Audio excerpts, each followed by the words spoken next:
masamang nangyari kay Don Miguel. Susugod daw siya sa ospital. Diyos ko.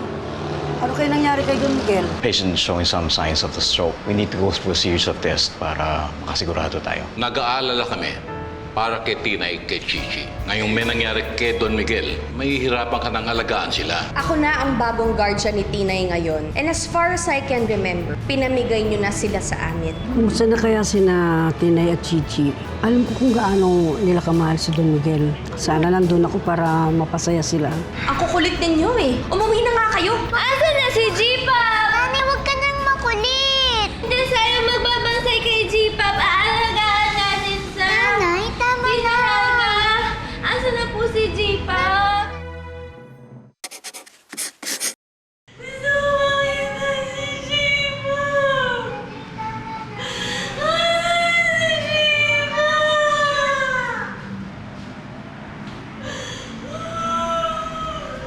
Nga dito. Di ba sinabi ko huwag ka nang pupunta sa kanila? O magpakita pa sa amin? Tapos na kontrata natin, di ba? Napunta ako ni Don Miguel. Kakausapin daw niya ako. Don Miguel? Ba't ka naman papupunta ni Don Miguel? Siguro ikaw nagchuchu sa amin ni Helga, no? Cause naman, kayo isusumbong ko. Ba't ko naman gagawin yan? Napinsang kita, di ba? Ikaw lang nakakaalam ng plano namin eh. Yung pag-set up kay Peter, yung kay Tinay. Ang kapal din ang mukha mo, ikaw talaga eh. Cause pwede rin naman nag-imbestiga si Don Miguel ng sarili niya. Malay mo, may mga CCTV footage siya ng mga kalokohan niyo. Huling beses ko lang sabihin sa'yo ito ha. Huwag ka nang pupunta kay Tinay, dito o sa mansyon. Kung ayaw mong pati kapatid mo, idamay ko. Kawawa naman ang kapatid mo. Walang mag-aalaga sa kanya. Pag pati ikaw, idamay ko. Ano? Alis ka na! Alis na!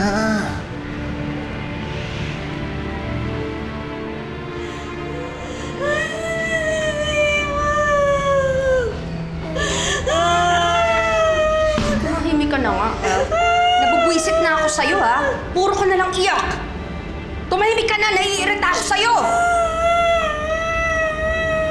Why don't we go on a vacation? Pumunta tayo ng States. Puntahan natin yung mga favorite restaurants natin doon. Siyempre, unahin na natin yung restaurant kung saan kita sinagot. And then, pumunta tayo sa park. Yung park na saka nagtapat sa akin. At oo nga pala, yung hindi yung ski. I remember, hindi ako marunong mag-ski. Tapos pinagtatawanan mo ata ako noon eh. Tapos bigla kang lumapit sa akin. Tapos, tinuruan mo pa nga ako ng mga tricks kahit hindi ko naman talaga kaya. Pag klase doon, no? Parang nakita kita doon. Sobrang na-in love na ako kaagad sa'yo. Oh my God! Babe, it's like reliving our love story. Diba? Exciting? Yay! Bati na kayong dalawa, nanay, tatay! Yay! I miss you, nanay. I miss you, tatay. Happy lang! Pinipicturean ko po tayong tatlo. Sa isip ko po. Yung picture po kasi, pwede pong mabura o kaya mawala. Pero yung picture po sa isip ko, lagi ko lang po siyang may isip. Nakikinig ka ba sa akin? Yeah, that sounds great. Saan pa ba tayo hindi nakakapunta? Alam mo, dapat puntahan natin yung mga restaurants dun sa resort din. Kasi narinig ko masasarap daw talaga lahat. Tapos, masitahin natin. Hindi ka talaga titigil. Hindi ka titigil, ha? Huwag po, Tita Helga! Huwag niyo papaluin si nanay! Ikaw naman, bakit kasi dinadala mo pa yan dito? Iuwi mo na nga! Ha? Sa susunod na lumabas pa kayo ulit ng bahay, lalong hindi nyo makikita si G-Pop! Ang bait-bait niyo po! Inano niyo po si nanay! Gusto lang naman po niya patuloy si Tita! Gusto mo din? Ayoko po! Iuwi mo na yan! Nay! Sasagot-sagot ka pa, ha? Okay na. Asan na po si Reggie? Ang sabi niya po, sasamahan niya ako dito. Wala na si Reggie. Pinalis ko na. Iniwan na niya kayo. Patahimikin mo yung dalawang patahimikin mo, ha? Pag hindi ako nakapagpigil. Nanay, tana! Asan na si Shiva? Naririndi sa dalawang yan. Kung hindi siguro ako nagsumbong kay Don Miguel, hindi siguro mangyayari sa kanya yun. Pero kuya, kung hindi ka nagsumbong, di nagpatuloy lang yung ginagawa ni na Kuya Stanley kay Don Miguel. Kuya, hindi ka dapat makonsensya kasi tama yung ginawa mo. Tama na sinumbong mo yung mga panluloko nila kay Don Miguel. Tsaka kuya, dapat sila yung makonsensya, hindi ikaw. Kawawa naman sila Tinay at Chichi. Pababayaan ko lang sila kay Kuya Stanley. Pero kuya, di ba pinabantaan ka na ni Kuya Stanley? Huwag ka nang masama sa gulo nila. Di ba may pamilya naman si Tinay, yung mga batong buhay? Ayoko sanang mapahamak ka.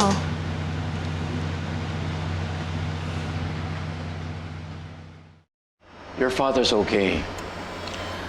But as a result of the CT scan says that he actually had a stroke. And I'm afraid that he's now suffering of a right side hemiplegia. Meaning, may pumutok na ugat sa kaliwang bahagi ng kanyang ulo.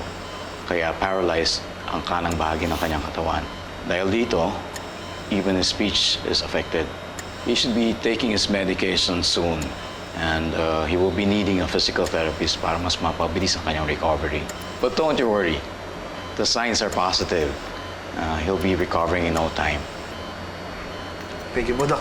Sa labas mo muna. Doc.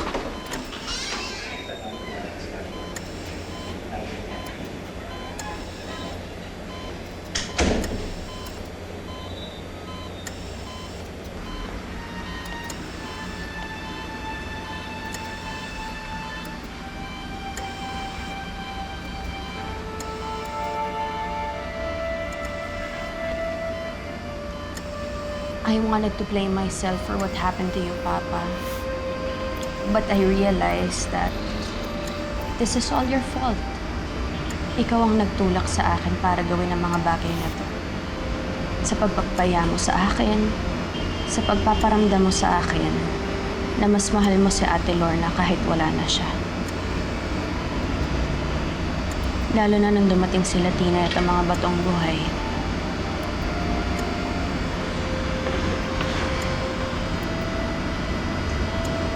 Halos mawalan na ako at ang pamilya ko ng puwang sa puso mo.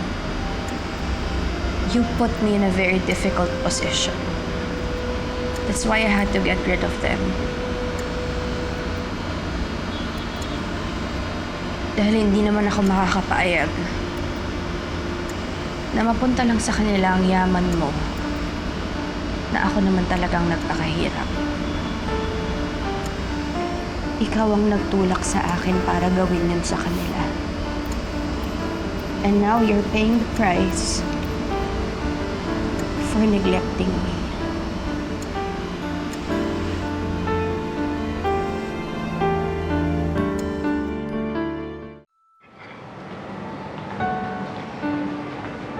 Bakit wala pa po si Jipa? Hindi pa ba siya magaling?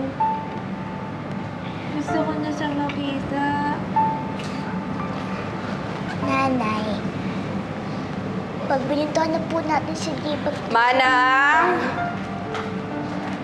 Manang, anong pagkain? Hindi pa ako kumakain. Tita Helga! Kamusta na po si Jipa? Kailan po siya uuwi? Para alagaan po namin sa ni Chichi. Alagaan? Bakit? Nurse ka ba? Doktor ka ba para alagaan si Papa? Hindi po. Pero ang sabi si Lolay, dapat daw po alagaan po yung may sakit. Wala kang pakialam kung anong tinuro ng lolay mo sa'yo. Lolay? It's not even a word. Hindi pa makakauwi si Papa, kaya kung pwede lang, wag niyo akong kinukulit. Hindi pa po siya uuwi? Pwede po bang bantayan po namin siya sa ospital? Chichi, bantayan natin si J-Pop sa ospital para gumaling sa hanggang sa pwede. No! Walang pwede mag-alaga sa Papa ko kundi ako lang! Nanay, tama na po. Tuloy na po, kain na po tayo. Makulit ka rin talaga. Yaya, ipasok mong dalawa na po sa kwarto nila. Pero ma'am, hindi pa po Wala akong pakialam! Wala akong pakialam kung hindi pa sila kumakain. Ha? At hindi mo rin silang papakain ng hapunan! Oo. Yan ang parusa nila dahil makukulit sila. Ipasok mo na sila ngayon! Opo. Ano ka na?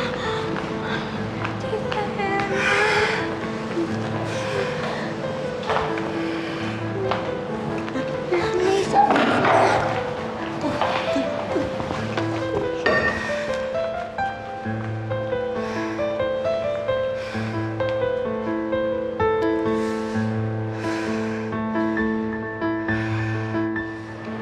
Dasal muna tayo. Sa ngalan ng Ama, ng Anak, ng Espiritu Santo. Amen. Panginoon, salamat sa pagsasama-sama namin ngayon sa pagkainan. Wala man po si Tina at Chichi. Sana po ay nasa gandang kalagayan sila. Gabayan po niyo sila. Ilayo niyo sila sa kapahamakan. Pati na po si Don Miguel. Pinagdarasal namin ang mabilis niyang pagaling. Alam po namin na may dahilan kung bakit nakahiwalay si Tina at Chichi sa amin. Kahit kinuha ni Don Miguel sila sa amin, sana po kapakanan nila Tina at Chichi ang iniisip niya. At maraming salamat po dahil sa kabila ng mga nangyayari sa amin, patuloy niyo kami binibigyan ng lakas upang maging matatag para sa mga nangyayaring pagsubok sa aming buhay. Sana po makasama na namin ulit sila. Amen. Amen.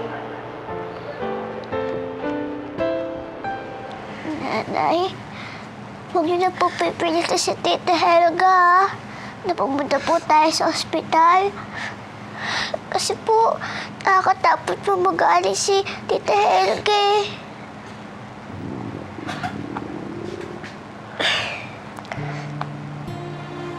Ikaw ba yun, Chichi? Sumusunog yung tiyan mo. Opo, Nanay. Nanay, ikaw po ba yun?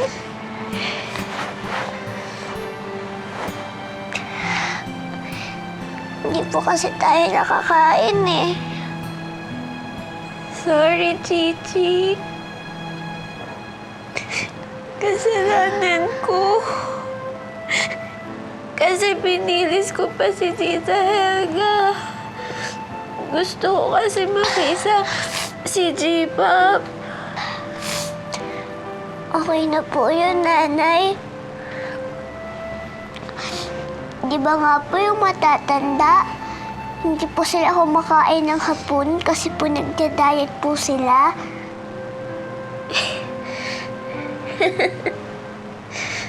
Pero hindi ka naman masanda, Chichi. Promise, hindi ko na kukulisin si Tita Helga. Mag-pray na lang sa'yo na sana gumaling na si J-Pop. Tapos, uuwi na sa... Tapos pag uwi niya, baka pumayag na sana makita natin si Lolay. Oo nga po, Nanay. Pero gusto pa rin ako. Kain na lang po tayo, Nanay. Gutom na din po talaga ako eh. Paano? Nanay, tingnan niyo po oh. Ang sarap. Fried chicken. Tingnan mo, Nanay.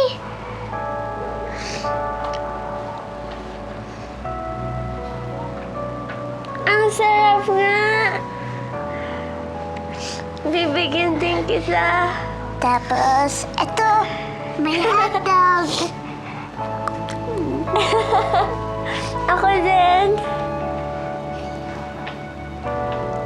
Ang sarap. Bigyan din kita ng spaghetti. Kain na.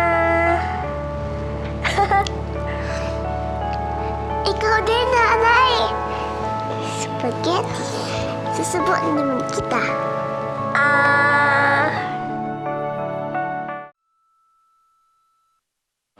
Magandang araw po. Gusto namin dalawin sana si Don Miguel. Miguel Vallejo ang pangalan ng pasyente. Sige po. Sandali lang po. Lo, sigurado ba kayo dyan? Baka mamaya, ipagtabuhin na naman tayo ni Ma'am Helga. Wala naman ibang paraan, Peter.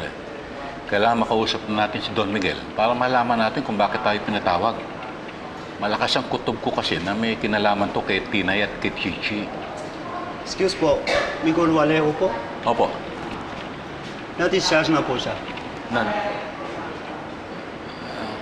Ganun po ba? Maraming salamat. Kain na kayo ng mabuti. Tiyak, gutom na kayo niyan. Inay, Chichi, huwag nyo nang gagalitin si Tita Helga nyo, ha? Para hindi na kayo mapagalitan. Okay po. Elsa, kain na po kayo? Kain. Jibab! Jibab!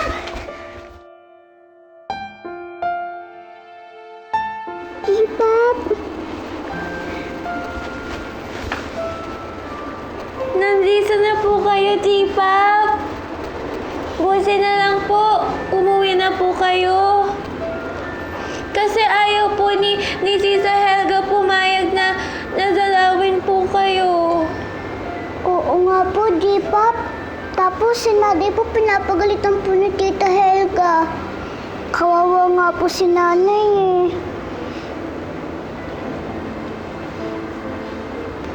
Tipap?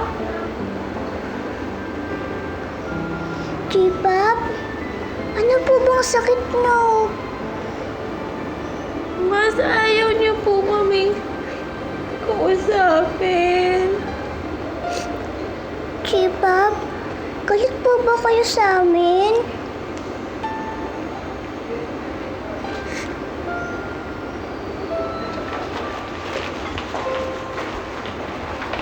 Tipap?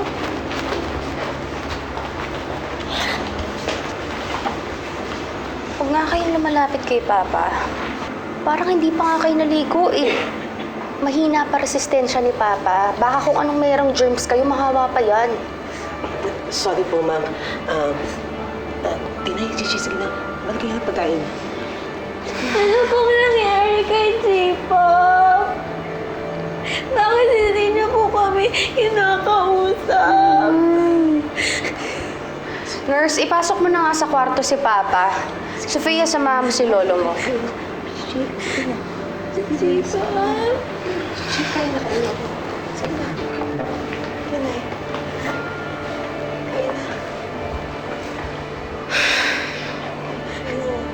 Ano masyadong binoproblema yung dalawang yan? Baka mamaya sumunod ka pa kay Papa eh. Dalawa na kayong mga ganyan.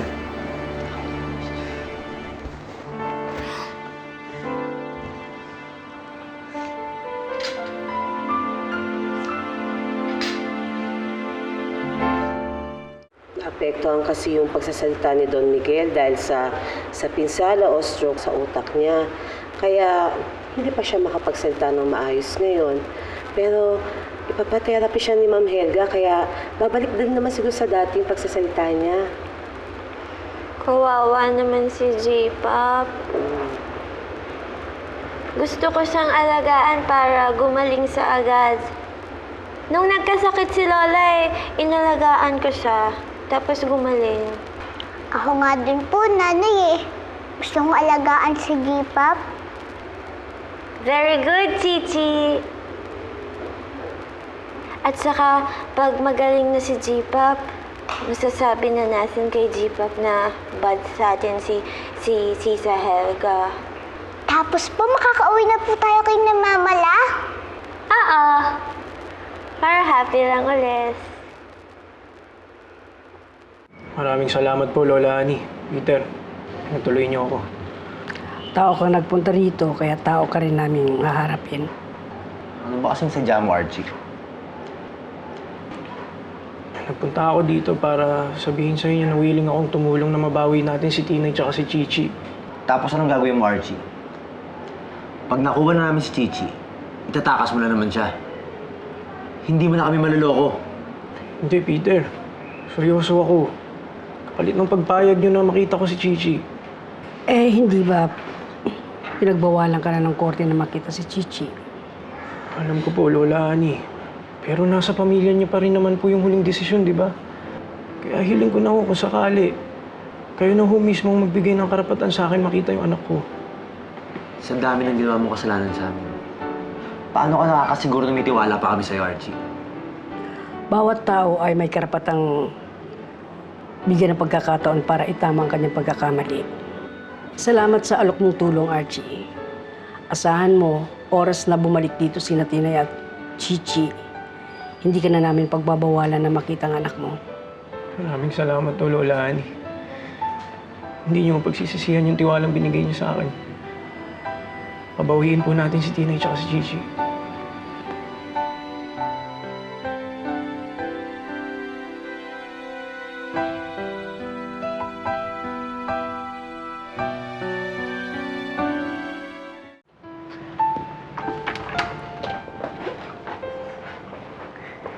Nanay, baka po pagalitan po tayo ni Tita Helga. Bibigyan lang natin ng fruit si J-Pop.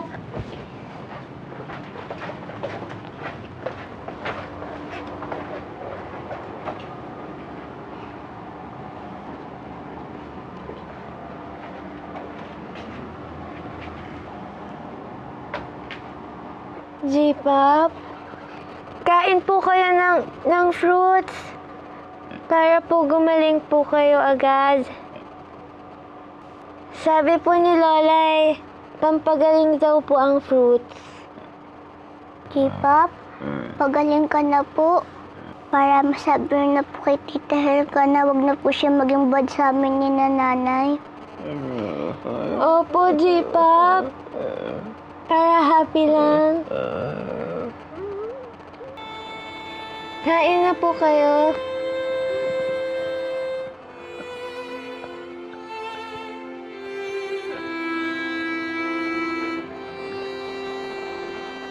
J-Pop?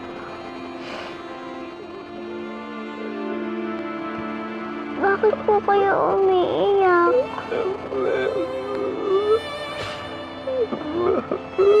Saan na po, J-Pop? Gagaling po kayo. Aalagaan po namin kayo ni Chichi. Saan na po, J-Pop?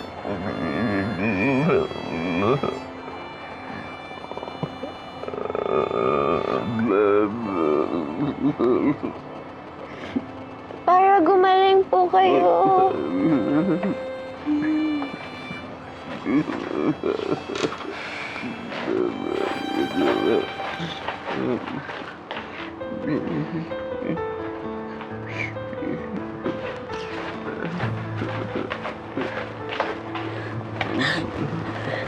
Isarangga. Anong ginagawa niyo dito? Di ba sinabi ko sa inyo, huwag niyong pupuntahan si Papa.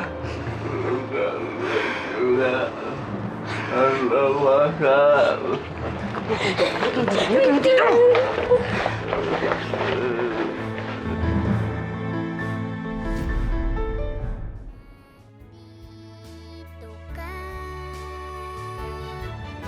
Pinagtanong-tanong ko po talaga kung saan kayo nakatira. Gusto ko pong malaman nyo na pinagmamalupitan po sila ni Ma'am Helga. Persahan nating itataka si Tinay tsaka si Chichi. Kukunin natin siya kay Don Miguel. Rinding-rindin ako sa mag-ina na yan. Sila ang buwisit sa buhay ko.